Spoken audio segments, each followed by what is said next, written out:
हकीकत ये है कि इंसान मट्टी है, मट्टी में ही जाना है, मट्टी से ही बना है, तो फिर मट्टी से इतनी दूरी क्यों? जब मैं दूसरी जब फिल्म की शूटिंग के लिए जा रहा था तो मेरे वाले साहब ने मुझे कहा कि देखो ये जो तुम्हारी कामयाबी है ना, ये तो मेरी वजह से थी, ये तो एक फ्लूक भी हो सकता है, आगे जो तुम चलोगे ना, वो आगे की जो एक जर्नी है वो बहुत लंबी है। तो एक सोलो फिल्म के बाद मैं जब सेकंड लीड में आया तो वो फिल्म इतनी चली भी नहीं, उसका फिर मुझे कुछ खमियाजा भुगतना पड़ा। मौला जट जैसी जो फिल्में हैं ना सर, वो भी सदियों में एक फिल्म बनती है। एक तो उस फिल्म को बनने में तकरीबन कोई 3 4 5 साल का अरसा लगा, और उसका जो बजट था उस वक्त 65 करोड़ रुपए था। वो हमारे सिनेरियोस को सूट भी नहीं करती। वो सुपर हिट फिल्म थी, लेकिन आज भी प्रोड्यूसर जो है ना वो खसारे में है। शान साहब जो थे वो एक वक्त आके बहुत अरूज पर थे और उनके नाम पर फिल्म लिखती थी। जब उनसे अगर किसी ने कहा भी कि यार आप थोड़ा टाइम पे आ जाया करें तो हम ज्यादा काम कर लिया करेंगे, कभी भी टाइम पे नहीं आते थे। सुबह 10 बजे की शिफ्ट होती थी, शाम 6 बजे तक, तो वो आधे 3 बजे थे। आपके फादर ने एक स्टेटमेंट दिया था अभी रिसेंटली, अरबाज खान बहुत अच्छा बच्चा है, लेकिन उसने एक गलती की कि उसने खुशबू से शादी कर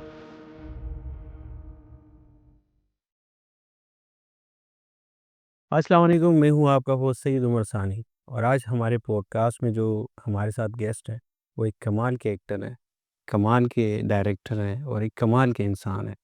हमारे फिल्म इंडस्ट्री के सुपरस्टार मिस्टर अरबाज खान। अस्सलाम वालेकुम सर, कैसे? वालेकुम अस्सलाम। सर कैसे हैं, ठीक हैं आप? अल्लाह का बड़ा करम। अच्छा सर, स्टारडम से, कैमरे से, लाइट से दूर जो अरबाज खान है वो कैसा इंसान है? यार मैं अपने मुंह से क्या बोलूं। आ, अभी हम एक शूटिंग कर रहे थे अपनी पश्तो फिल्म की, लाहौर में। जी। और हम शूटिंग भी दरिया के किनारे कर रहे थे। सॉरी, गर्मी बहुत ज़्यादा थी। तो जब खाना आया तो कुर्सियाँ मुर्सियाँ भी कुछ कम थी। और वो उधर दरिया के किनारे एक डेरा सा बना हुआ है मलंगों का, वो दरवेश लोगों का, वो नीचे चटाई डाल के बैठे में, और मट्टी भी आ रही है और गर्दो गुबार है। अच्छा। जब खाना आया तो मेरे पास अपनी कुर्सी अपनी छतरी होती है, मैं अक्सर उस पर ही बैठता हूँ। जब खाना आया तो वो डायरेक्टर कहने लगा कि यार वो अरबाज साहब को ना उधर खाना में वो टेबल लगा दो। तो मैंने कहा नहीं, जहाँ सब खा रहे हैं मैं भी वहीं आऊँगा। अभी यकीन करें, वो नीचे एक चटाई बिछी हुई थी, सब वहाँ बैठे हुए थे, मैं भी वहाँ बैठ गया। और वो जो भी सालन पका हुआ था, रोटी, वो भी उसी गर्दो गुबार में मैंने खाई। मुझे बहुत मज़ा आया। मतलब डाउन टू अर्थ। नहीं, डाउन टू अर्थ नहीं, जो रियलिटी है। हकीकत ये है कि इंसान मट्टी है, मट्टी में ही जाना है, मट्टी से ही बना है, तो फिर मट्टी से इतनी दूरी क्यों? खाने में क्या पसंद है आपको? खाने में दूंबा। सिर्फ दूंगा। मैं बहुत खुश खुराक हूँ, बल्कि मेरे बारे में तो बड़े मीम्स बनते हैं खाने के। ज़िंदगी में सिर्फ एक ही नशा किया है, खाने पीने का। तो वैसे जो एक्टर्स होते हैं मोस्टली वो तो खाने के बारे में बड़े कॉन्शियस। नहीं सर, वो एक मिसकंसेप्शन है। आपने अपनी इम्यूनिटी को देखना है, अपनी बॉडी के मेटाबॉलिज्म को देखना है। आपका अपना इंफ्रास्ट्रक्चर क्या है, उस हिसाब से आप हर चीज़ मैनेज कर सकते हैं। सब कुछ हो सकता है दुनिया में, ज़िंदगी में, अगर आप करना चाहें तो मैं अब माशाल्लाह सब कुछ खाता हूँ, पराठे भी खाता हूँ, लेकिन ये है कि एक टाइम खाता हूँ। अच्छा अरबाज भाई, जो आपने पहली फिल्म की थी, याद है आपको कौन सी फिल्म है आपकी पहली फिल्म? घूंघट। घूंघट। तो घूंघट के टाइम पे और आज के टाइम पे जो लॉलीवुड है उसमें कितना डिफरेंस है? ज़मीन आसमान का फ़र्क है सर, ज़मीन आसमान का। अच्छा। जब हमने काम शुरू किया था उस वक्त जो था वो एक गोल्डन पीरियड आप कह सकते हैं पाकिस्तान फिल्म इंडस्ट्री का था। और आपके जो डायरेक्टर थे वो सईद नूर साहब। बेजूर साहब थे, हाँ जी। वो जो दौर था वो बड़ा अच्छा दौर था। और तब वो रॉ पे फिल्म शूट होती थी, मटेरियल नेगेटिव के ऊपर। और वो सिंगल स्टोरी सिनेमा हॉल्स होते थे। कोई सोशल मीडिया नहीं था, कोई टिकटॉक नहीं था, यूट्यूब नहीं था, कोई ऐसा प्लेटफॉर्म नहीं था। अच्छा। और फ़ैन फॉलोइंग बहुत ज़्यादा थी, और वो ओरिजिनल कंटेंट होता था, और ओरिजिनल फ़ैन बेस्ड होती थी वो फिल्म्स। जो मेरे को जब शो लगता था फर्स्ट डे फर्स्ट शो लोग को, हीरो को देखने के लिए आते थे। हाँ, और जो रश होता था, और फिर जो हॉल में जाकर लोगों ने फिल्म देखनी, और जब उनके जब वो कोई गाना उनको बहुत पसंद आता था तो उसको री शूट री मतलब दोबारा चलाने के लिए वो क्या करते थे कि वो जो प्रोजेक्शन हॉल होता था ना, उसके ऊपर ना अपनी वो कमीज़ें उतार के वो उसके ऐसे-ऐसे करते थे कि नहीं इसको दोबारा चलाओ। तो हमने खुद वो आलम देखा हुआ है। तो वो जो एक सिनेमा का क्रेज़ था, एक फ़ैन फ़ॉलोइंग थी, वो तो अब तो आके वो बिल्कुल ही ख़त्म हो गई है। अच्छा सर, इसमें वैसे एक और बात भी कही जाती है कि जो फ़िल्म स्टार हैं, पुराने ज़माने के जो हीरोज़ होते थे वो आपको लाइक अवेलेबल नहीं होते थे। तो उनका दीदार करने के लिए आपके पास इंस्टाग्राम, टिकटॉक या सोशल मीडिया ऐप्स नहीं थे। तो वो आपको मूवीज़ में ही नज़र आते थे। तो तब वो क्रेज़ शायद ज़्यादा था, जो उस वक़्त के हीरोज़ के लिए था। अभी ये है कि आप सुबह उठें तो हीरो उठ रहा है तो वो तब भी वो वीडियो वो स्नैप पे उसने डाल दी है, इंस्टा पे उसने डाल दी कि जी मैं उठ गया हूँ, मैं खाना खा रहा हूँ, मैं इधर जा रहा हूँ, मैं उधर जा रहा हूँ।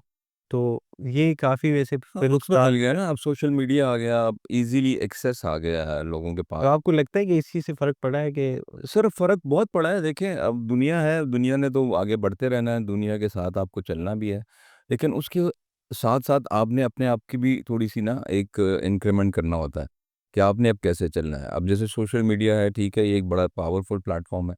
अब इस पे बहुत-बहुत अच्छा कंटेंट भी आता है, बड़े अच्छे मैं देखता हूँ व्लॉगिंग, बड़े अच्छे व्लॉगर्स हैं जो बहुत अच्छा कंटेंट देते हैं। लेकिन हमारे यहाँ मैंने देखा है कि एंड ऑफ द डे हम लोग ये देखते हैं कि जी एक व्लॉगर पैसा कितना कमा रहा है, नो मैटर कि वो क्या कंटेंट दे रहा है। मैं कुछ देखता हूँ व्लॉग्स के वो बिल्कुल बेसलेस होते हैं और बड़े ही अजीब-सा कंटेंट होता है, लेकिन उनके मिलियंस में फॉलोवर्स हैं, बिलियंस में फॉलोवर्स हैं, तो एंड ऑफ द डे आप ये सोचते हैं कि यार इनके जो फॉलोवर्स हैं, जो देखने वाले हैं, शायद वो ही ये देखना चाहते हैं, जिसका कि हमें बहुत दुःख भी होता है। तो ये एक अलमिया है। बाकी ये है कि आपका जितने बड़े सुपरस्टार्स हैं, चाहे वो हॉलीवुड के हों, बॉलीवुड के हों, उनके अपने सोशल मीडिया अकाउंट्स हैं, वो उस पे बड़ी अच्छी प्रोपेगेशन करते हैं फ़िल्म्स की, अपनी पर्सनल लाइफ़ की, तो वो लोग देखते हैं। लेकिन आप ज़्यादा एक्टिव नहीं है? मैं हूँ मतलब मैं खुद इतना एक्टिव नहीं हूँ। मुझे लगता है कि यार ये एक आपकी पर्सनल लाइफ़ है, आपकी प्राइवेसीज़ है। मैं क्यों शेयर करूँ कि ईच एंड एवरी मिनट की मैं लोगों को जो है ना अपनी प्राइवेसी शेयर करूँ, अभी मैं ये कर रहा हूँ, अभी मैं ये कर रहा हूँ, 10 मिनट बाद मैं ये करूँगा। मतलब क्यों यार? कुछ तो वक़्त आपका अपने लिए होना चाहिए। हर वक़्त आपने कैमरे के सामने हमने तो इतना अरसा गुज़ारा है शायद हमें हमारा दिल नहीं करता, लेकिन आजकल की जो जनरेशन है वो शायद इस चीज़ को महसूस करती है।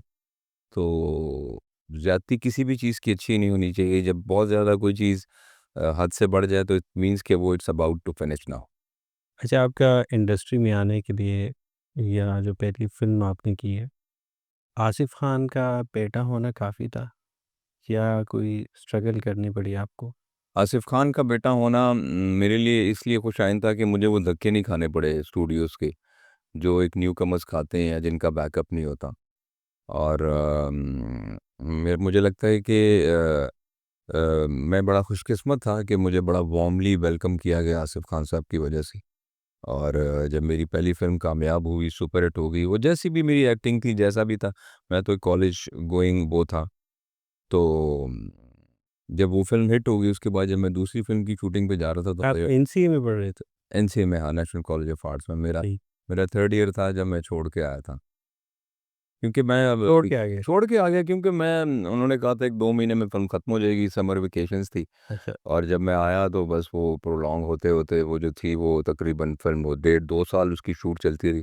मेरा कॉलेज भी ऑफ हो गया। तो तो वापस वो नहीं गए आप? एक रूटीन जो होती है जाने की, एक मोमेंटम था वो भी टूट गया। और उसके बाद फिर रिकग्निशन होने लगी पब्लिक में, वो लोग जानने लगे, पहचानने लगे, पैसा भी आने लगा तो वो ज़्यादा अच्छा लगा। दोबारा फिर और नहीं क्या बस पढ़ाई छोड़ दो, हाँ, यही बस है। चल रहा है? तो बड़ा अच्छा लगा। तो जब मैं हाँ, दूसरी जब उस फ़िल्म की शूटिंग के लिए जा रहा था तो मेरे वाले साहब ने मुझे कहा कि देखो ये जो तुम्हारी कामयाबी है ना, ये तो मेरी वजह से थी, ठीक है? तुम आए, तुम्हारी फ़िल्म हिट हो गई, ये तो एक फ्लूक भी हो सकता है।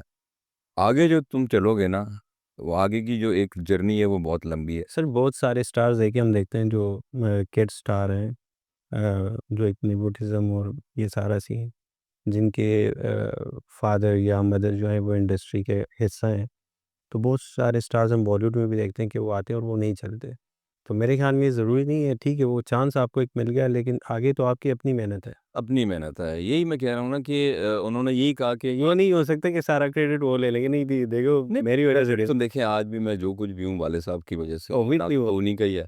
और I am talking about the film ना, द स्पेसिफ़िक कि ये जो रोल आपने किया था ऑब्वियसली वो आपने एक अच्छा रोल किया और फ़िल्म अगर सुपर हिट रही तो लोगों मतलब ने ठीक था, वो एक न्यू कमर था, मैं तो मतलब बल्कि मुझे तो हमेशा एक, जब कंपैरिज़न में मैं आता हूँ कि अपने वाले साहब के, तो वो लोग ही कहते हैं यार तुम अपने बाप जैसे खूबसूरत नहीं हो, जो तुम्हारा बाप खूबसूरत था। और वाक़ई वो he was a very dashing personality, और इनकी जो लुक्स थी और जो आवाज़, और मैं कहता हूँ कि मैं खुद उनका बहुत बड़ा फ़ैन हूँ। अभी भी जब कोई कुछ वक़्त मिलता है तो मैं उनकी वो फ़िल्म्स उठाकर देखता हूँ, कि जिसमें अच्छा वो वाक़ई मतलब यो तो बहुत no doubt, dashing. No doubt, no doubt उनका जो एरा था और वो एक तो वो कभी-कभी जो आप सिबलिंग्स में आते हैं ना, तो वो कुछ पॉज़िटिविटीज़ के साथ-साथ जो है ना, वो कुछ नेगेटिविटीज़ का भी आपको सामना करना पड़ता है। जब एक इतने बड़े सुपरस्टार के आप रेलेवेंस में आते हैं, तो फिर वो कंपैरिज़न उस तरह का हो जाता है। बिल्कुल वो एक्सपेक्टेशन हाई हो जाती एक्सपेक्टेशंस, हाँ। तो मैं शुक्रिया अदा करता हूँ इसमें मेरे ऑडियंस का, कि उन्होंने चलें मेरी गलतियों के साथ भी मुझे एक्सेप्ट किया, तो बड़ी बात है। है। अच्छा सर आपको लगता है कि जो पाकिस्तान की फ़िल्म इंडस्ट्री है उसने आपकी जितने आप कमाल के एक्टर हैं माशाल्लाह से जितना आपका एक टैलेंटेड इंसान है आपकी वैल्यू को समझा है? फ़िल्म इंडस्ट्री ने आपको वैल्यू मिली है? या आपको लगता है कि नहीं यार वो मुझे नहीं मिली जो मुझे मिलनी चाहिए थी या जो मैं डिज़र्व करता था? नहीं, नहीं, बहुत मिला। जितना दिया सरकार ने मुझको, इतनी मेरी औकात नहीं। और मैं समझता हूँ कि मैं तो कुछ भी नहीं था, कभी सोचा भी नहीं था, और अल्लाह का मुझ पर बड़ा करम हुआ, माँ-बाप की दुआएँ थी, फिर लोगों का प्यार था, कि इतना प्यार मिला। और आज मतलब अगर अगर अरबाज़ खान है, तो वो आप लोगों की ही वजह से है, जो मेरी ऑडियंस है। और कुछ मेरी अपनी गलतियाँ थी। मुझे लगता है कि अगर मैं वो ना करता, तो शायद शायद उर्दू फ़िल्म्स की मैं बात कर रहा हूँ, कि क्योंकि हमारे यहाँ एक कॉन्सेप्ट होता है, जब आप एक सोलो फ़िल्म करते हैं ना, तो उसके बाद फिर लोग आपको चाहते हैं कि वो आपको मज़ीद बेहतर रोल्स में देखें। ये गलती हम जानना चाहेंगे। सर अ, गलतियाँ यही थी ना, कि घूंघट मेरी सोलो फ़िल्म थी, एक हीरो, एज़ अ हीरो। तो उसके बाद जो दूसरी फ़िल्म मैंने की, वो बाज़ीगर फ़िल्म थी, और वो मेरे वालिद साहब ने ही मुझे करवाई। हालाँकि मैं मना करता रहा, वो बाबर अली उस वक़्त टॉप पे थे, ठीक है। और मेरा जो रोल था वो सेकेंडरी रोल था। बाज़ीगर टाइटल भी उसका था, तो मैंने कहा कि मुझे नहीं करना चाहिए, मुझे इस वक़्त रिफ्रेन करना चाहिए अपने आप को, कोई नहीं आगे काम मिलेगा, सोलो फ़िल्म्स मिलेंगी तो मैं करूँगा। तो आहिस्ता-आहिस्ता जो है ना, आफ्टर घूंघट आप सेकंड रोल पे से हाँ, मतलब वो फिर वालिद साहब ने मुझे कहा नहीं, नहीं वो मेरे दोस्त हैं, एजाज़ दुरानी साहब अल्लाह बख्शे, वो प्रोड्यूसर थे, इकबाल कश्मीरी साहब उसके डायरेक्टर थे, कि नहीं तुम्हें ये फ़िल्म करनी है। और वही हुआ कि फिर वो एक सोलो फ़िल्म के बाद मैं जब सेकंड लीड में आया, तो वो फ़िल्म इतनी चली भी नहीं, तो उसका फिर मुझे कुछ खमियाज़ा भुगतना पड़ा। मतलब वो आपको लगता है कि मतलब मैं फिर वो मेन लीड में नहीं रहा, फिर मैं तकरीबन सेकेंडरी में ही आ गया उर्दू फ़िल्म्स में। ये तो अच्छा हुआ कि मैं पश्तो फ़िल्म में आ गया, और पश्तो फ़िल्म में आने के बाद फिर अल्लाह ताला ने मुझे और इज़्ज़त दी। वहाँ पर फिर मैं बड़ा अच्छा काम हुआ, मैं मेन लीड पे था। फिर मैं एज़ अ डायरेक्टर भी मैंने फ़िल्में बनाई, तो काफ़ी अल्लाह ताला ने मुझे फिर उसमें काफ़ी सपोर्ट किया। सर पश्तो फ़िल्मों का जो एक इमेज है, फ़हाशी, तशद्दुद फिर अरबाज़ खान जैसे पढ़े लिखे, खूबसूरत, स्मार्ट, हैंडसम एक्टर को हम देखते हैं कि हाथ में क्लाशनकोव लेके और शराब की बोतल और टोपी और ये सारा कुछ।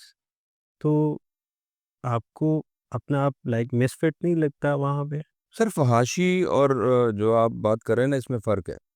शराब की बोतल या असला लेकर मैं उसकी नुमाइश करता हूँ। देखिए फ़िल्म जो होती है ना, बेसिकली वो आपके मुआशरे की अक्कासी होती है।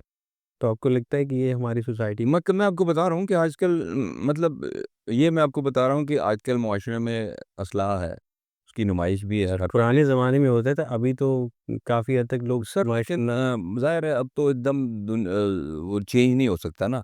वो एक चीज़ जो एक बुनियाद है और वो चलती आ रही है, तो उसको आप विद अ फ्लूक तो ख़त्म नहीं कर सकते। सर वो बात ठीक है, लेकिन मेरी थोड़ी-सी इस बारे में इख्तिलाफ़ है यहाँ पे हमारा। वो ये है कि अभी जो लिटरेसी रेट है ना केपीके के अंदर, अगर हम सिर्फ केपीके की बात करें क्योंकि पश्तो मूवीज़ वहीं पे रिलीज़ होती है, वहीं पे देखी जाती है या कराची में आपका वहाँ भी पठान ही हैं जो आपके व्यूअर्स हैं वहाँ पे वो देखते हैं। सर लिटरेसी रेट केपीके का इस वक़्त अगर आप पूरे पाकिस्तान का देखें तो केपीके तकरीबन सबसे आगे है, ठीक है? और माशाल्लाह बच्चे पढ़े लिखे हैं, पूरी दुनिया में पठानों का नाम रोशन कर रहे हैं, पाकिस्तान का नाम रोशन कर रहे हैं। सर क्यों हम अपनी जो पश्तो फ़िल्म है उसको एक कमर्शियल से एक आर्ट सिनेमा की तरफ हम कन्वर्ट नहीं कर पाए या हम कोशिश भी नहीं कर रहे? बिकॉज़ स्टिल जो मूवीज़ आपकी बन रही हैं, वही टॉपिक्स हैं, वही चीज़ें हैं जो शफ़कत चीमा साहब के दौर से वो जो एरा था वहाँ से जो चली आ रही हैं। वो गंडासा और वो चीज़ें उस टाइम पे अभी भी हमारी अगर हम पश्तो अपने कल्चर को देखें तो ठीक है, ये दुश्मनियाँ और ये चीज़ें एक टाइम पे होती थी। लेकिन अभी आपको नहीं लगता कि हाँ, अभी कुछ चेंज आना चाहिए अगर सोसाइटी के अंदर एक चेंज आ रहा है? सर देखें, मैं अगर अकेला बंदा मैं सोचूं कि यार मैं एक चेंज लेकर आऊँ ना, तो वो पॉसिबल नहीं है, क्योंकि उसमें बहुत सारे फैक्टर्स हैं। फैक्टर्स ये हैं कि देखिए, एक तो जो रीजनल सिनेमा में जो पश्तो फिल्म इंडस्ट्री है ना, वो एक वाहिद फिल्म इंडस्ट्री रहेगी कि इवन कोविड में भी वो चलती रही। आप रीजनल सिनेमा पंजाब का देखें, वो टोटल ख़त्म हो गया। हालांकि सिनेमा हॉल्स भी हैं, बहुत बड़ा सर्कल है उनका, सही। लेकिन अच्छी फिल्में नहीं बनी तो वो ख़त्म हो गया। मेन स्ट्रीम लाइन की जो फिल्में हैं उर्दू की, वो भी आप देखेंगे वो बिल्कुल ना होने के बराबर है। मतलब कहाँ सालों में कितनी बनती थी, अब 2-3 सालों में एक आध फिल्म एक बनती है। आध फ़िल्म आती है अली पश्तो फ़िल्म का जहाँ तक ताल्लुक है ना सर, हमारा जो एक सिनेगोवर है ना, वो एक टिपिकल तबका है, जो मासेज़ हैं, क्लासेस नहीं है। मतलब रेहड़ी वाले हो गए, छाबड़ी वाले हो गए, वही देखते हैं, मैं आपको सही बता रहा हूँ। फैमिली तो आती नहीं है पश्तो फ़िल्म देखने के लिए, क्योंकि शुरू से एक कल्चर ऐसा है कि वहाँ पर फैमिलीज़ नहीं आती। कभी होती होंगी तो होती होंगी। जी। अच्छा, अब अगर मैं चेंज करना चाहूँ कि यार ठीक है, नहीं यार एक ऐसी फ़िल्म बनाते हैं, तो उसमें फिर मुझे एक रिस्क का फैक्टर देखना पड़ता है। अब जो प्रोड्यूसर होगा, जो अपना इतना पैसा लगा रहा है, मतलब रिस्क कोई नहीं लेना। नहीं, नहीं सर, वो डर जाते हैं ना। मैं कहता हूँ यार कि चलो एक नई फ़िल्म बनाते हैं ज़रा इस तरह की, तो वो एक रिस्क होता है, फ़िल्म चले ना चले। तो वो बेचारे डर रहे होते हैं कि यार पता नहीं हमारा जो पैसा है वो एक एट स्टेक है, वो वापस आता है, नहीं आता। तो नहीं, नहीं, नहीं, आप ये ऐसा ना करें, वैसा ना करें। फिर हमारा जो एक सर्किट था फ़िल्म्स का, लाइक एक वक़्त में काबल में हमारी पश्तो फ़िल्में इतना ज़्यादा जाती थी, वो ख़त्म हो गया। हमारा सफ़ारती ताल्लुकात अच्छे नहीं रहे, वो भी ख़त्म हो गए। जी। फिर कराची में हमारे इतनी अच्छी फ़िल्म्स होती थी पश्तो की, क्वेटा में, इधर कोहाट, बनू, नौशहरा, मर्दान, मतलब हमारे नौशहरा में 6-7 सिनेमास थे, अब एक भी नहीं रहा। सिवाय पेशावर के सिर्फ़ 3 के 4 सिनेमास रह गए हैं, 7-8 में से। वो भी 3-4 जो थे वो डिसमेंटल हो गए, एक आध अभी जो है ना वो भी फ़रोख्त हो गया, वो भी मिट जाएगा। तो उसके बावजूद उन लोगों की एक मैं कहूँगा कि यार एक क्रेडिट उन लोगों को जाता है कि कोविड, इतनी ज़्यादा दहशतगर्दी केपीके में रही, उसके बावजूद वो लोग अपने रूट से जुड़े रहे। एक दौर में जब इंडियन फ़िल्म्स आई तो बहुत सारे सिनेमा ओनर्स ने कहा कि जी बस ठीक है, अब तो हमें पाकिस्तानी फ़िल्मों की ज़रूरत ही नहीं है। लेकिन वाहिद पेशावर एक ऐसा शहर था कि जहाँ पर इंडियन फ़िल्म भी लोगों ने रिजेक्ट कर दी। उन्होंने कहा जी नहीं, हमें अपने लोगों को देखना है, अपने हीरोज़ को देखना है, अपनी पश्तों की ज़ुबान को सुनना है। अच्छा सर, एज़ अ डायरेक्टर आपका कोई प्लान है कोई आर्ट पश्तो फ़िल्म बनाने का इन फ्यूचर? अ, या कोई ऐसी मूवी जो यंग यूथ के लिए हो, कोई जिसमें ये प्लान्स टिपिकल तो था। बहुत हैं सर, प्लान तो बहुत है। अब डिपेंड करता है कि फिर वो एग्ज़ीक्यूट भी होने हैं, कोई ऐसा फाइनेंसर मिले, कोई हालात ऐसे हों। इवन कि मैंने एक उर्दू फ़िल्म बनाई 2018 में राउंड अबाउट के नाम से, बड़ी कैजुअल सी एक सोशल फ़िल्म। जी, जी, बिल्कुल मैं हाँ, उसके बाद फिर एक पंजाबी फ़िल्म हमने बिल्कुल उसका स्क्रिप्ट फाइनल, उसकी कास्ट भी फाइनल हो गई थी, जट्टा तू मन्नेगा। तो बस वो फिर कुछ कोविड आ गया, फिर उसके बाद बस उसके हालात कुछ ऐसे हो गए। तो रिलीज़ नहीं हो सकी या बनी नहीं? नहीं, नहीं, वो शूटिंग ही नहीं शुरू हो सकी उसकी। So that was a love वो हमारा फाइनेंसर जो था वो अमेरिका में था, वो जब कोविड पे आया। वो लव स्टोरी थी या हाँ, लव स्टोरी थी हाँ। बेसिकली, एक इंडो-पाक हमने प्री पार्टीशन एक स्टोरी लिखी थी। तो वो बस नहीं बन पाई वो। तो दिल से वैसे आपको किस तरह की मूवी पसंद है? यार रोमांटिक और एक्शन ज क्योंकि आप नहीं सर, मुझे एक सोशल आर्म, एक कॉमेडी फ़िल्म, मतलब मैं चाहता हूँ कि लोगों को देखिए, एक फैंटेसी है फ़िल्म, आप रियलिटी के करीब तो जा नहीं सकते, बिल और वो रियलिटी लोग पसंद भी नहीं करते। तो फ़िल्म लाइक ये कि एक फैंटेसी है, लोग आते हैं 2 घंटे के लिए हॉल में, तो आप उनको उन 2 घंटों में उनके गमों को भुला दें, उनके लबों पर मुस्कुराहट फे बिखेर दें, उनको खुश करके वापस भेज दें, जिसमें एक अच्छी कॉमेडी हो, एक अच्छा म्यूज़िक हो, अच्छा-सा एक्शन हो और एक मैसेज हो। ये एक फ़िल्म होनी चाहिए जिसका मैं समझता हूँ कि ओवरऑल दुनिया में यही एक फ़ॉर्मूला है अच्छी फ़िल्म्स का। वो जो एक्शन होती है, पीरियड फ़िल्म्स होती हैं या कोई आर्ट मूवीज़ होती हैं, वो अब मेरा नहीं ख़्याल कि अब वो दौर रहा। अच्छा, तो अब आते हैं थोड़ा-सा लॉलीवुड की तरफ।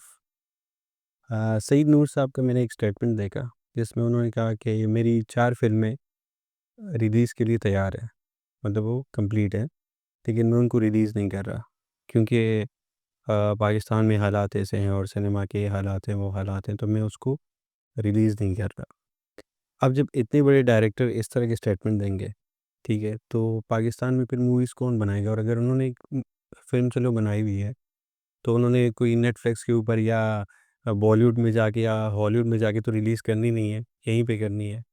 तो इस बारे में आप क्या कहेंगे? अ, बिल्कुल उन्होंने सही कहा। अगर सैयद नूर साहब जैसे डायरेक्टर और जिनका एक नाम है, एक मकाम है, जिन्होंने इतनी बड़ी सुपरहिट फ़िल्म बनाई, अगर वो समझते हैं कि हालात अच्छे नहीं और उनकी फ़िल्म रिलीज़ नहीं हो रही, तो आप सोच सकते हैं कि कितने हालात यहाँ पर बट नासाज़गार हैं। एट द सेम हाँ, टाइम अभी लव गुरु आ रही है। देखिए अभी आके जो है ना मैं एप्रिशिएट करूँगा, पंजाब हुकूमत ने जो है ना एक 2 अरब रुपए की ग्रांट दी है पाकिस्तान फ़िल्म इंडस्ट्री को, पाकिस्तान फ़िल्म प्रोड्यूसर्स एसोसिएशन को उर्दू और पंजाबी फ़िल्म्स के लिए। जी। और उनका कहना है कि जो भी प्रोड्यूसर्स हैं रेगुलर और वो आके अपने को डॉक्यूमेंट्स दें या वो कुछ अगर फंडिंग करना चाहते हैं, तो उसमें हुकूमत उनको मदद करेगी, जो कि इससे पहले कभी नहीं हुआ। तेरे वादे हुए हैं, बातें हुई हैं, लेकिन कभी उन पर अमल नहीं किया ये एक शिकवा शुरू से रहा है। गया। हाँ, लेकिन अभी मुझे लगता है कि काफ़ी ठोस कदम है और ये बड़ा अच्छा है फ़िल्म इंडस्ट्री की बका के लिए। लेकिन अनफॉर्च्युनेटली देखिए हमारे केपीके में ऐसा कुछ भी नहीं है। जहाँ पर ज़्यादा एक अफ़सरदगी है, लोगों को ज़्यादा ऑक्सीजन चाहिए, वहाँ पर एंटरटेनमेंट कुछ भी नहीं है। तो मेरा ख़्याल है कि हमारी हुकूमत की जो केपीके की हुकूमत है, हमारी खुद की इलेक्ट की हुई है, लेकिन मुझे उनसे गिला ये है कि उन्होंने कुछ भी नहीं किया। बहुत ही बुरे हालात हैं हुकूमत के और लोगों के। तो बस यही है कि हमारे इरादे तो अच्छे हैं, लेकिन हमारे सिर्फ़ इरादों से ही कुछ नहीं बनता, जब तक एक सपोर्टिव एलिमेंट्स ना हो। अब पूरी दुनिया में देखें ना, एक सपोर्ट होती है गवर्नमेंट की तरफ से, आपको कुछ रेवेन्यूज़ भी मिलता है, आपको सपोर्ट होती है। तो यहाँ पर तो एक प्रोड्यूसर खुद ही अपने जेब से पैसा लगाता है और वो सारा एट स्टेक होता है। सर, प्रॉब्लम कहाँ पे है? जैसे मोला जटाई, उसने एक अच्छा बिज़नेस किया, ठीक है? और एक मेरे ख़्याल में पाकिस्तान की हिस्ट्री की सबसे सक्सेसफुल फ़िल्म वो साबित हुई। तो और मूवीज़ क्यों नहीं? सर मौला जट जैसी जो फ़िल्में हैं ना सर, वो कई सदियों में एक फ़िल्म बनती है। एक तो उस फ़िल्म को बनने में तकरीबन कोई 3, 4, 5 साल का अरसा लगा और उसका जो बजट था उस वक़्त 65 करोड़ रुपए था। ठीक है ना? वो एक अंग्रेज़ डीओपी आया हुआ था और जिस तरह की वो फ़िल्म शूट होती थी, वो हमारे सिनेरियोज़ को सूट भी नहीं करती। गो कि वो सुपर हिट फ़िल्म थी, लेकिन आज भी प्रोड्यूसर जो है ना वो खसारे में है। 65 करोड़ उसको नहीं आया। अगर आपकी 65 करोड़ की इनके फ़िल्म अकॉर्डिंगली तो 100 करोड़ से ऊपर का बिज़नेस। सर ये अगर 100 करोड़ से ऊपर भी आया तो उसमें बहुत सारे एलिमेंट्स हैं सर। अब उसमें सिनेमा का अपना एक कट है, उसमें डिस्ट्रीब्यूशन का अपना कट है। जो आप पब्लिसिटी करते हैं उसकी अपनी एक वो है, फिर आप जब किसी मीडिया चैनल को अपने साथ रखते हैं, उनके अपने कुछ इंसेंटिव्स होते हैं। मतलब अगर आपकी 65 करोड़ की फ़िल्म है, अगर आपकी फ़िल्म 200 करोड़ करेगी ना या 2 अरब, 3 अरब, तब जाके आपको अपना पैसा आएगा। उसमें बहुत सारी चीज़ें हैं। इसका मतलब ये नहीं कि 65 करोड़ की फ़िल्म थी, 100 करोड़ का बिज़नेस कर लिया, तो मुझे मेरा 65 करोड़ वापस आ गया। आपकी वजह से ये पुश्तो जो मूवीज़ बनती है, इनका बजट कितना होता है? सर इनका बजट तो ख़ैर अब तो और भी कम हो गया, क्योंकि सर्किट रहा नहीं, तो हमने ये सोचा कि अब एक छोटी फ़िल्म्स बनाएँ, रादर दैन कि हम कोई ऐसे सब्जेक्ट्स पे जाएँ कि जिनमें ज़्यादा पैसा होता। तो हम अब छोटी-सी सोशल फ़िल्म्स बनाते हैं, कोई ऐसी फैमिली बेस्ड। मेरा ख़्याल है कि सर, 6-7 फैमिली बेस्ड में तो बन बन जाए। नहीं रही। फैमिली बेस्ड का तो प्रॉब्लम है कि फैमिली बेस्ड ही नहीं बन रही। सर फैमिली बेस्ड अब बना रहे हैं, क्योंकि अब वो एग्ज़ैजरेशन हम कर नहीं सकते और बस हम एक ड्रामा टाइप को है ना, कोई जैसे आप कह लें कि एक छोटा-सा एक ड्रामा, एक टेली ड्रामा जो है ना, वो आप बड़ी स्क्रीन पे देख। मतलब वो श्रिंक होके अब छोटी-छोटी चीज़ जिस तरह मतलब से। ज़ाहिर है, हम उस तरह के अब सब्जेक्ट्स ले रहे हैं। पहले ज़रा हम आउटडोर्स में जाते थे, शूट करते थे। अब जो है ना वो हम बस एक ही जगह पर लाहौर में ही शूट करते हैं। वहाँ पर थोड़ी फिल्म थोड़ा सस्ती बन जाती है। तो प्रॉब्लम ये है कि सिनेमाज़ नहीं है, स्क्रीन्स नहीं है, या प्रॉब्लम ये है कि लोग देखते नहीं हैं? सर सर या प्रॉब्लम ये है कि कोई नहीं, इन्वेस्टर फ़िल्म बहुत अच्छी है सर, फ़िल्म्स अच्छी हैं, उसकी वजह ये है कि एक ही पेशावर में आप देखें कि वो ईद पे 3-4 फ़िल्में रिलीज़ होती हैं, और इतना सा पेशावर है, वही पब्लिक है, जो आस-पास के इलाकों से आते हैं और वही बार-बार फ़िल्म्स देखते हैं। तो एक तो माहौल नहीं है, स्क्रीन्स नहीं है, एक पेशावर रह गया। दूसरा ये कि टर्नओवर कुछ नहीं है, और इस क्वालिटी की होती नहीं कि हम उनको इंटरनेशनली रिलीज़ कर सकें, क्योंकि इंटरनेशनली उसको रिलीज़ करने के लिए एक अलग बहुत सारा बजट चाहिए होता है। तो वो भी हम उसको फुलफ़िल नहीं कर सकते।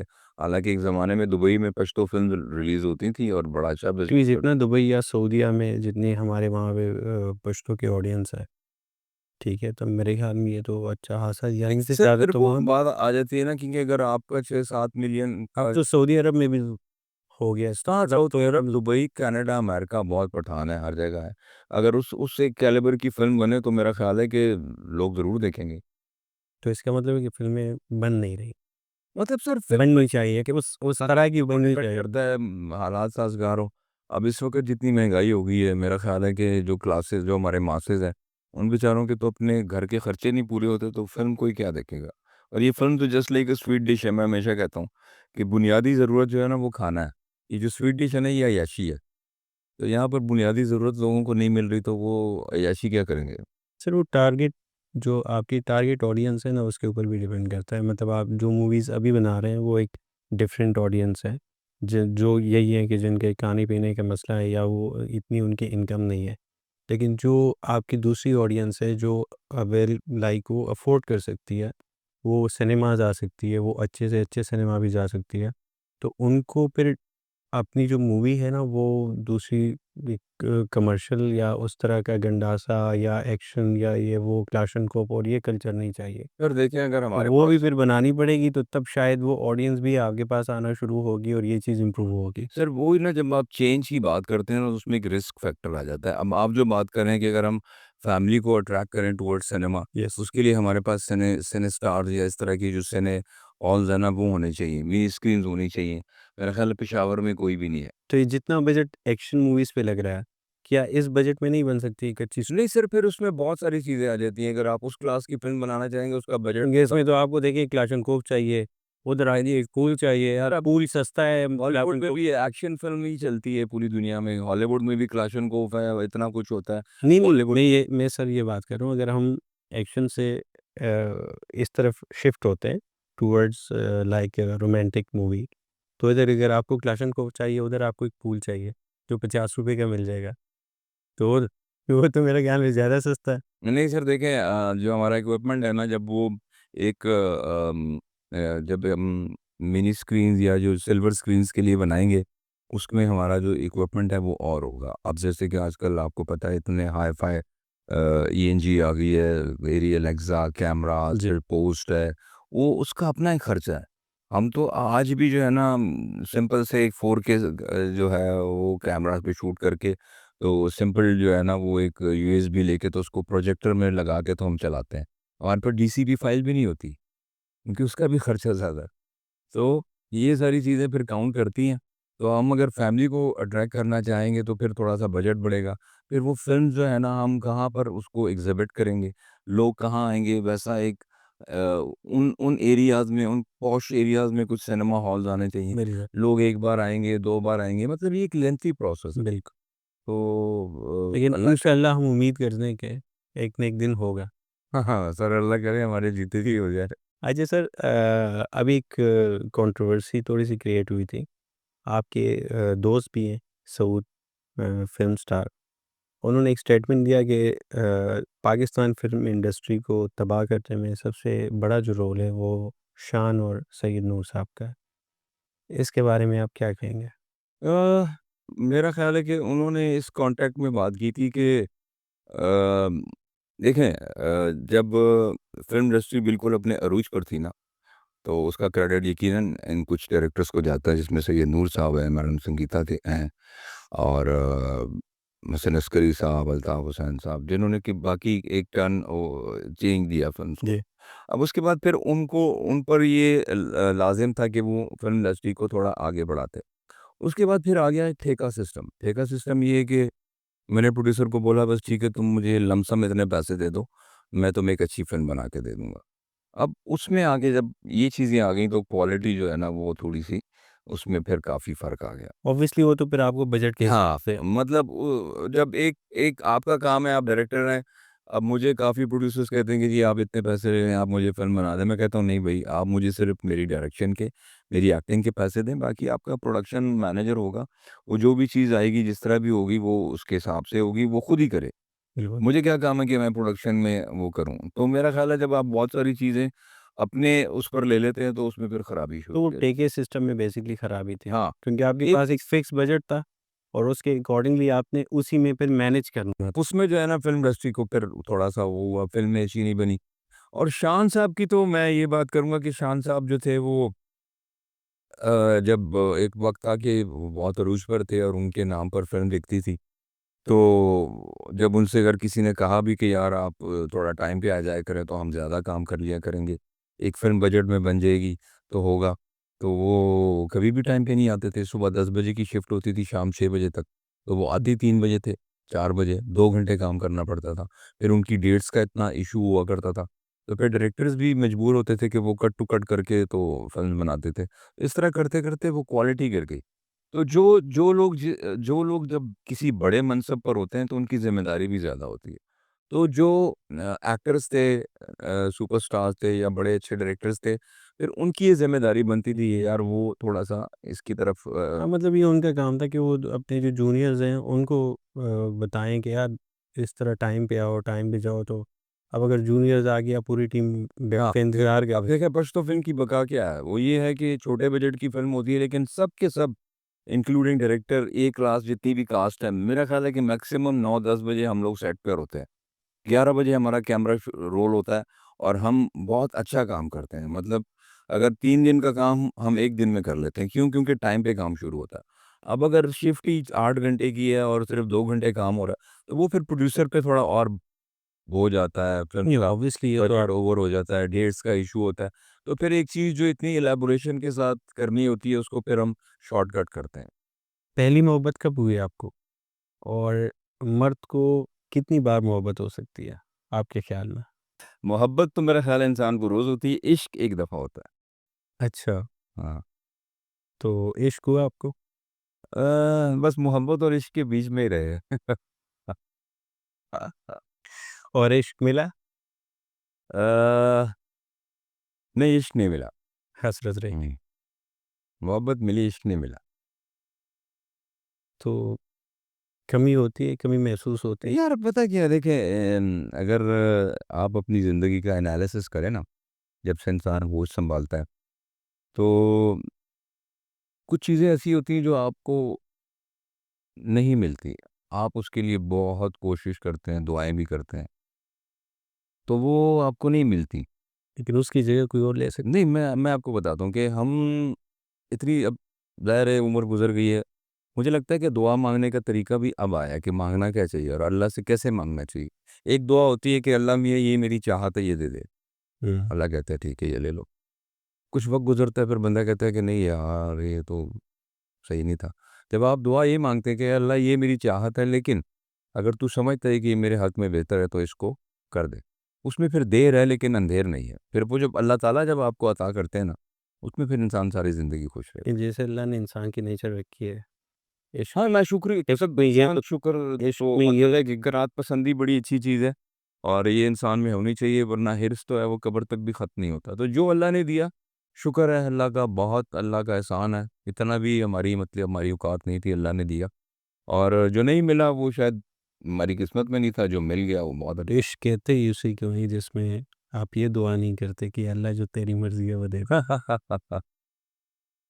बस कहते ही ये हाँ, मतलब है कि अब मैं ये दुआ करता हूँ कि या अल्लाह जो तू समझता है ना जो मेरे हक़ में बेहतर है ना वैसा कर दे, बेशक, उससे बेहतर कुछ नहीं है। उससे बेहतर कुछ तो सर आपकी जो शोबिज़ ने आपकी जो पर्सनल लाइफ़ है, उसको कहीं न कहीं ख़राब किया या आपको लगा? शोबिज़ ने मेरी पर्सनल लाइफ़ को जी। नहीं, शोबिज़ ने पर्सनल लाइफ़ को तो इसलिए ख़राब नहीं किया क्योंकि मेरी फैमिली जिनसे मैंने शादी की वो भी शोबिज़ से ही थी, तो वही मेरी पर्सनल लाइफ़ हो गई। तो या तो होता ना कि मैं एक मतलब वहाँ शादी करता कि उनका कोई शोबिज़ से ताल्लुक़ ना होता, तो फिर अगर कुछ ऐसा होता तो मैं कहता, लेकिन मेरा ख़्याल है कि ऐसा कुछ भी नहीं हुआ। आपके फादर ने एक स्टेटमेंट दिया था अभी रिसेंटली के इंटरव्यू में कि अरबाज़ खान बहुत अच्छा बच्चा है, लेकिन उसने एक गलती की कि उसने खुशबू से शादी कर ली।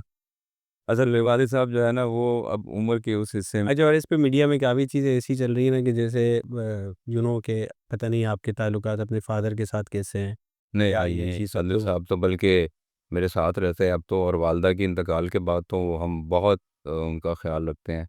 और मेरा ख़्याल है कि मैंने कभी भी किसी से भी अपने अपने बारे में अपने वालिद साहब की तरफ से कभी भी कुछ नहीं सुना, बल्कि हमेशा तारीफ़ ही सुनी है।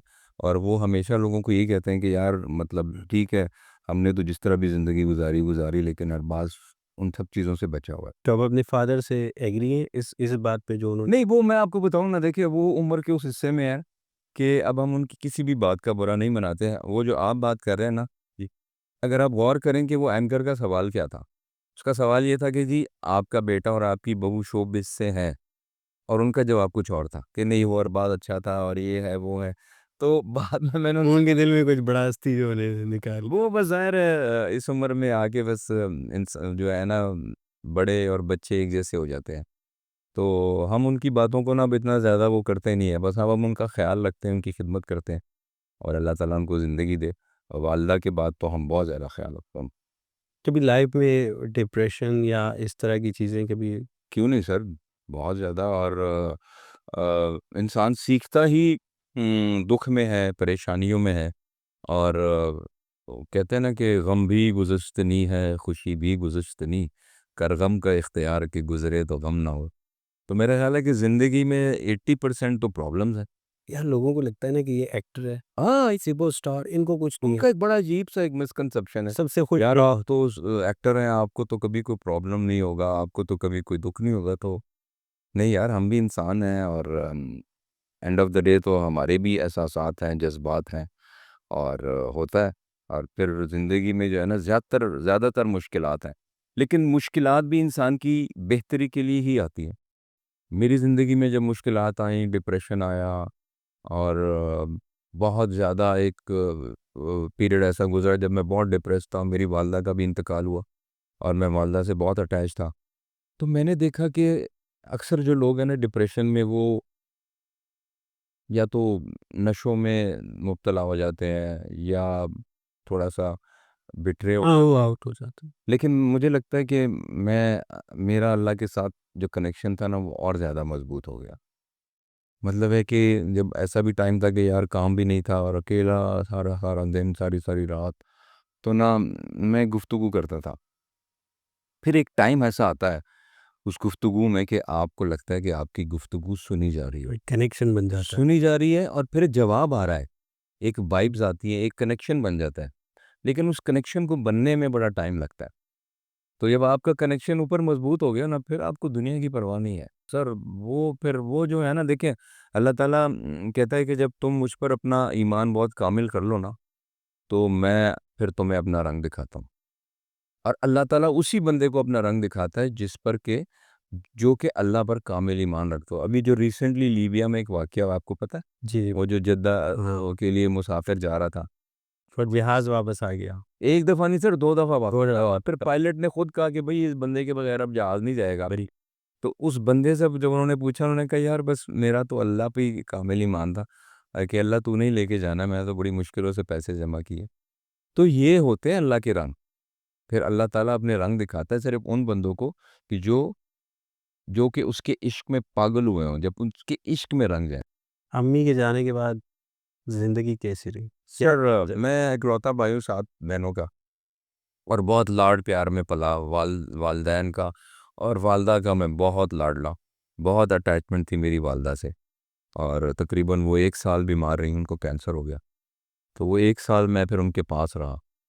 अच्छा। वो अल्लाह ने शायद मुझे एक मौका दिया उनकी खिदमत करने का। बाकी तो सारी ज़िंदगी भी खिदमत की, लेकिन इतनी मसरूफ़ियत हो गई कि खास टाइम्स जब कहीं कोई वो तो एक जो टाइम था ना कि वो जो मैं जुड़ के उनके साथ रह, और वो और यही बहुत खास मुझे टाइम याद यही आता खास है। टाइम होता है। और अल्लाह ने चले मुझे इस काबिल बनाया कि उनकी जो हमारे पे एहसानात थे, हम उनका तो नेमुल बदल नहीं दे सकते, लेकिन चले कुछ हाँ सम हाउ दिल में ये एक हुआ है कि यार चलो हमने उनकी खिदमत की। तो प्रॉब्लम्स तो आती रहती है सर, और आती रहेंगी। और ये है कि बस आप उसके लिए डटे रहें, ईमान अपना कामिल रखें और किबला अपना दुरुस्त रखें। तो दुनिया की तो फिर कोई चीज़ आपको गिरा ही नहीं सकती, और दुनिया की हैसियत भी कुछ नहीं है। कभी कभी मैं सोचता हूँ कि यार दुआ मांगे तो क्या मांगे, मतलब दुनियावी क्या मांगना है सर, बंगला दे दे, गाड़ी दे दे, अच्छा जितना पैसा दे दें, हर जगह पे घर दे दें, कारोबार दे दें, फिर भी तो मरना ही है ना। तो मांगना चाहिए कि यार अल्लाह अल्लाह की रज़ामंदी मांगो, अल्लाह की खुशनुदी चाहो, उस ज़िंदगी के लिए मांगो जो कि अब्दी है, कि वहाँ पे अल्लाह ताला फिर कि वहाँ पे पास कर दे, चलो ये तो गुजर ही जाएगा किसी ना किसी तरीके। देखिए ज़िंदगी में जो मैंने देखा है, काफ़ी लोग ऐसे देखे हैं मैंने कि जब उनके पास कुछ माँगने को नहीं होता ना, वो डिप्रेशन में चले जाते हैं। वहाँ से शायद आपके पास रास्ता ख़त्म हो जाता है माँगने का कि मैं क्या माँगूँ?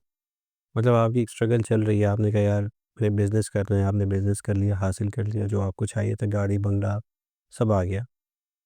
उसके बाद शायद वो इंसान की फ़ितरत ऐसी है कि आपने मूवीज़ बनानी है, मैं फ़िल्म स्टार बनना है, बन गए, फ़ेम आ गया, आप जिधर जाते हैं लोग भाग के आते हैं, मिलते हैं, सेल्फ़ीज़ ये वो सारा एक स्टारडम है, उसको एन्जॉय करते हैं। लेकिन एक टाइम ऐसा आता है जब आप सोचते हो अकेले बैठ के कि यार मैं क्या माँगूँ? क्या करूँ? वो एक टाइम आता है जहाँ पे डिप्रेशन स्टार्ट होता है। वो इसलिए होता है सर, मैं आपको बताऊँ कुछ मिसालें हमारे सामने है, वहीद मुराद साहब, इतना बड़ा नाम। और चॉकलेट हीरो। जब वो एक वक्त था, हमने सुना था, देखा तो नहीं था, कि एक वक्त था कि उनको इनकी एक झलक देखने के लिए लोग स्टूडियोज़ के बाहर खड़े होते थे। और फिर एक वक्त ऐसा भी आया कि वो एवेन्यू के स्टूडियो के फव्वारे पे खड़े होते थे, कोई उनसे सलाम दुआ नहीं लेता था। तो वो कहते हैं ना कि never lead the success to your head and failure to your heart. मतलब अरूज व ज़वाल तो है, आपको उस चीज़ के लिए मेंटली प्रिपेयर रहना चाहिए। अगर अब आप ये कहें कि यार मैं सदा जवान रहूँगा, सदा ताकतवर रहूँगा, तो वो नहीं है। सदा रहने वाली ज़ात सिर्फ़ अल्लाह की है। जब आप दुनिया से लौ लगाते हैं और दुनिया की एक्सपेक्टेशंस करते हैं ना, कि ये हो गया, वो हो गया, तो वो चीज़ें फ़ना होने वाली हैं। उसको फिर इंसान लेके बैठ जाता है। जब आपका अकीदा ही अल्लाह पे है कि यार ठीक है, इन चंद दिनों के लिए यहाँ आए हैं, अपनी मेहनत करेंगे, नेक नियति से चलेंगे, तो अल्लाह ने तो देना ही देना है। अच्छी ज़िंदगी गुज़र जाए, इतनी मिल जाए, इतना मिल जाए कि बस किसी के आगे हाथ ना फैलाना पड़े, और बस अल्लाह मियाँ तेरी तरफ ही आना है। तो इतना कामिल ईमान हो तो अल्लाह ताला दे ही देता है सर। जब आप बहुत ज़्यादा एक्सपेक्ट करते हैं ना कि यार वो मुझे तो 10 बंगले उधर चाहिए थे, 20 प्लॉट इधर चाहिए थे, और वो सब डूब गए, तो अब मैं क्या करूँगा? तो फिर तो डिप्रेशन में ही जाएँगे ना। और सबसे बड़ी बात ये है कि जी सर देखें, जब आपके पास आपकी आपकी ज़रूरत से ज़ायद हो ना, तो आप बाँट दें। और गंदम की रोटी खानी है, बस थोड़ा-सा वो खाना है, ज़िंदा रहने के लिए इतना ही चाहिए ना। बाँटने से बढ़ता है, कम नहीं होता। हमारे एक बड़े वो हमेशा कहते हैं कि मुट्ठी जो है ना, उसको अगर बंद रखोगे तो जो तुम्हारे पास है ना वही रहेगा अंदर, लेकिन और नहीं आएगा। उसको खोलो ना तो जाएगा भी लेकिन आएगा भी, ठीक है? तो ये चीज़ें थोड़ा बड़े-बड़े लोगों को देखा है सर, बड़े अमीर लोगों को गरीब देखा है, और बड़े गरीब लोगों को मैंने अमीर ये देखा। अल्लाह के एक निज़ाम। तो दिल का अमीर होना चाहिए। तो वो बिल गेट्स का एक वाक़या है ना, आपने वो सुना है बिल गेट्स का वाक़या, कि जब वो कुछ भी नहीं था, तो वो एक एयरपोर्ट ही पे फ्लाइट से उतरा, तो बाहर जब आया तो एक वेंडर बैठा हुआ था जो अखबार बेचता था। जी, तो उसने कहा कि यार अखबार दे दो। जब उसने अखबार लिया तो उसने कहा यार मेरे पास आज पैसे नहीं हैं। तो उसने कहा कोई बात नहीं, जाओ। फिर कुछ अरसे बाद आया, फिर उसने देखा अखबार उसको चाहिए था, अखबार लिया, उसने कहा कि पैसे नहीं है मेरे पास। बोला कोई बात नहीं।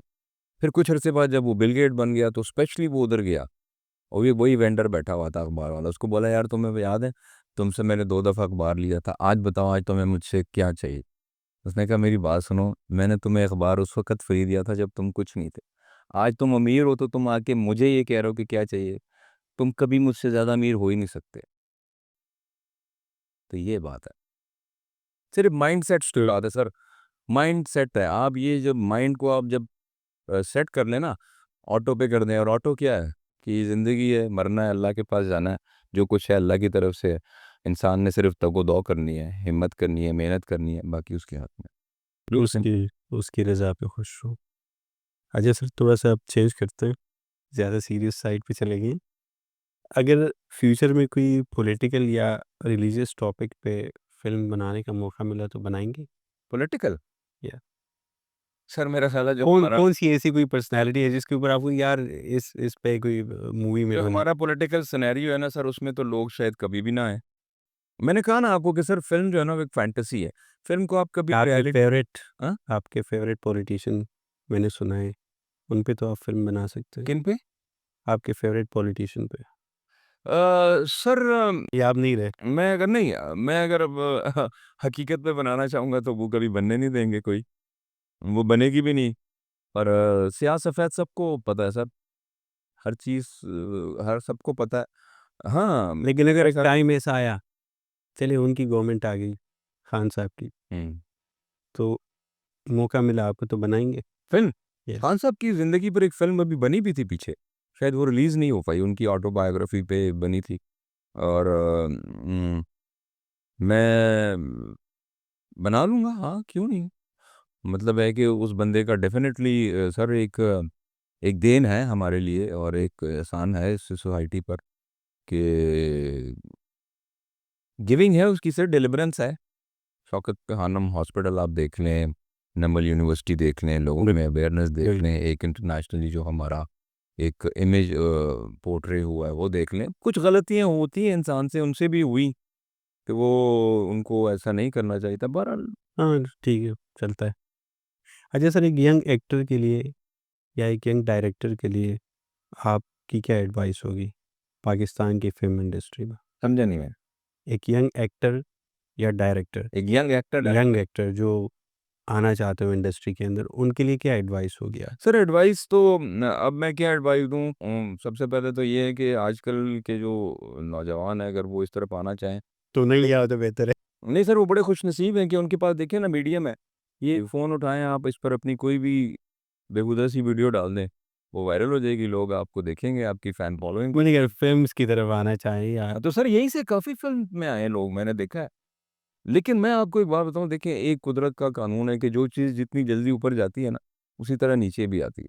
अब जो हमारे एक्टर्स हैं, सुपरस्टार्स हैं, नदीम बेग साहब हैं, मेरे वालिद साहब हैं, ये जो आजकल सर इनकी एक लेगेसी है। बिल्कुल, इन्होंने 30-30 साल, 35-35 साल एक ट्रेड को दिए, एक फ़िल्म इंडस्ट्री को दिए। हमने जो तो बचपन उनकी लेगेसी को सर कोई नहीं वो करा सकता। मतलब मैं देखता हूँ कि यार एक एक टिकटॉकर जो है ना वो विदिन वीक्स ऐसे वायरल होता है और चंद हफ्तों के बाद लोग उसे भूल जाते हैं। अब नदीम बेग साहब हैं जिन्होंने 40 साल दिए हैं फ़िल्म इंडस्ट्री को, मेरे वालिद साहब हैं। आज भी वो कहीं नज़र आते हैं तो लोग उनको प्यार से मिलते हैं और उनकी वो लेगेसी कभी ख़त्म नहीं हो सकती, वो रहे कभी नहीं कभी। जब वो नहीं भी रहेंगे इस दुनिया में तब भी लोग याद करेंगे। तो वो नदीम बेग साहब की मैंने एक मूवी देखी थी, तो वो मेरा नाम है मोहब्बत, इस तरह का ना उसमें एक सॉन्ग भी है कि मेरा नाम याद रखना, इस तरह का। वो स्टिल मुझे याद है। तो वो लाइक हालाँकि हम बहुत छोटे थे उस टाइम पे, लेकिन वो कैरेक्टर्स और वो उन सर वो कल उनका एक अलग लेवल है। वो फ़नकार भी बड़े थे, वो जो लोग थे बड़े बाबरकत लोग थे, सुल्तान राय साहब हो गए, मोहम्मद अली साहब हो गए और इंसान भी बड़े बड़े थे, बाबरकत लोग थे। जब तक वो थे फ़िल्म इंडस्ट्री फलती रही, फूलती रही और जब वो चले गए तो शायद फ़िल्म इंडस्ट्री से बरकत ही उड़ गई। अच्छा सर, अब हम आपके साथ एक गेम खेलेंगे जिसका नाम है क्विक फायर राउंड, ठीक है? तो मैं आपसे सवाल करूँगा और आपने उसके 5 सेकंड के अंदर जवाब देना है। ठीक है। स्टारडम और मनी, अ, स्टारडम, पश्तो सिनेमा और लॉलीवुड, लॉलीवुड ऑफ़ कोर्स, लॉलीवुड और पंजाबी सिनेमा, लॉलीवुड, जहांगीर खान और शाहिद खान, जहांगीर खान, बिलाल लाशारी और सईद नूर, सैयद नूर। माहिरा खान या खुशबू, मायरा खान, हुमायूं सईद या फहद मुस्तफ़ा, फ़ाहद मुस्तफ़ा, एक्शन और रोमांस, एक्शन, सिनेमा और टीवी, सिनेमा, नवाज शरीफ या इमरान खान, अरे इमरान खान, कराची या पिशावर, पेशावर खो पेशावर देखना। सऊद या रेम्बो, ओए! दोनों आपके क्लोज फ्रेंड हैं। Saud, Saud, your favourite actress, actor, actress, actress, yes, recent past कोई भी। साइमा जी। साइमा जी। और your favourite director? Director Syed Noor साहब। अरबाज खान एक्टर ना होता तो क्या होता? एक्टर ना होता तो मैं क्रिकेटर होता। अगर आपको एक दिन के लिए पाकिस्तान का प्राइम मिनिस्टर बनाए तो पहला काम क्या करेंगे? खान साहब को बाहर निकालूंगा। Thank you so much. बड़ा मज़ा आया सर आपसे बात करके, और इंशाल्लाह उम्मीद करते हैं कि आइंदा भी आपसे मुलाकात होगी। इंशाल्लाह sir, thank thank you. You sir, thank you so बहुत मच। शुक्रिया। तो ये थे हमारे साथ सुपरस्टार अरबाज खान।